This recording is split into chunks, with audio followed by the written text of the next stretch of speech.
বলে উল্লু বলে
আমাদিকে ভূত হয়ে বসেছে। ও ভূত অজ্ঞান, ও তো জল কিন্তু মায়া মানুষ। আমার তাই তো ভূত ভূত না হলে ওইখানে এলো কি করলে আমি তোকে ও করতে ভূত না হলে এখানে এলো কি করলে ওকে তো গোলাম করতে পারছি না। মা চুপ, কি কথা বলছিস? তোমাদের কোথায় যাবে কিছু বুঝতে পারছি না কাকা। কিছুদিন আগে তোমরা বলে বন্যা বাড়ি ছেড়ে চলে গেছে, আর আজ যখন ফিরে এসেছে তখন বলছো না না বাবা সাগর, তুই বৌমাকে ভিতরে নিয়ে যা বাবা। বৌমা তুমি ভেতরে যাও, মা যাও যাও যাও। আরে বাবা, আমি কিছু চিনবো তবে তো চাই ভেতরে যাব, আমাকে নিয়ে যাবে তবে তো। ও বাবু চলো, আমাকে কোথায় নিয়ে যাবে, চলো এসো।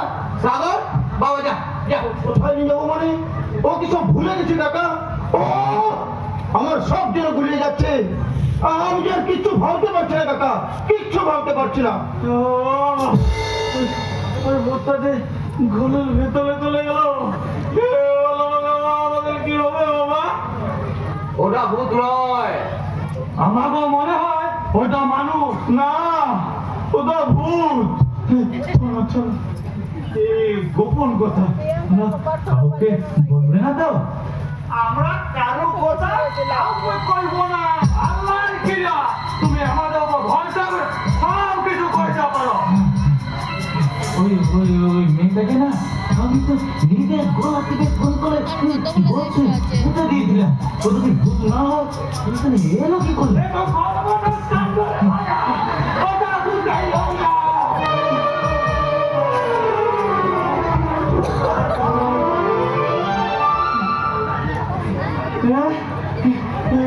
তাহলে কি হবে? তোকে তো আমি গলা থেকে ফোন করে এলো,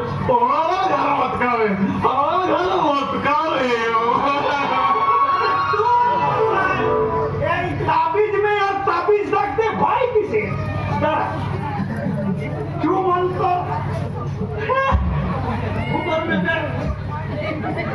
আর কোনো ভয় নেই। এই তাবিজ করে ভূত তো ভূত, ভূতের বাপ ঠাকুরদা লাতি পুতি কেউ খায় নেবে না।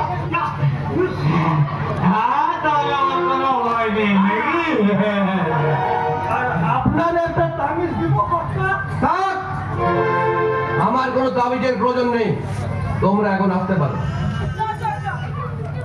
ঠিক আছে কর্তা, তাইলে এখন আমরা যাবো, পরে যে সব খবর নিয়ে যাবো।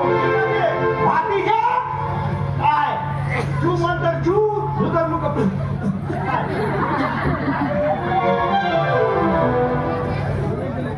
কি বুঝলি বাপ? ওটা ভূত নয় আর বেদনীয় নয়। না বাবা, ওটা মানুষ।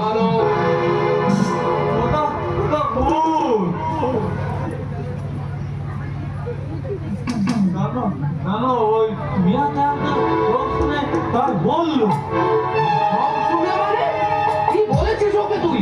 আমি ওকে বললাম তুই মেয়েটাকে তো আমরা খুন করে গর্তে তুলে দিয়েছিলাম, ও যদি ভূত না হয় তো এখানে এলো কিভাবে? হায় ভগবান, বললো ঠিক কথা, ঠিক কথা। এ তুই কি করেছিস রে হতভাগা? বাইরের লোকের কাছে খুনের ব্যাপারটা তুই ফাঁস করে দিলি। এবার যে তোর ফাঁসি হবে রে হতভাগা, এবার যে তোর ফাঁসি হবে। না, হবে না, হবে না। হাতির দলিটা পড়লে তো তোমার গলাতেই পড়বে বাবা, কারণ খুন তো আমি করলেও আমার মোবাইলে কিন্তু ছবিটা তোলাতে না।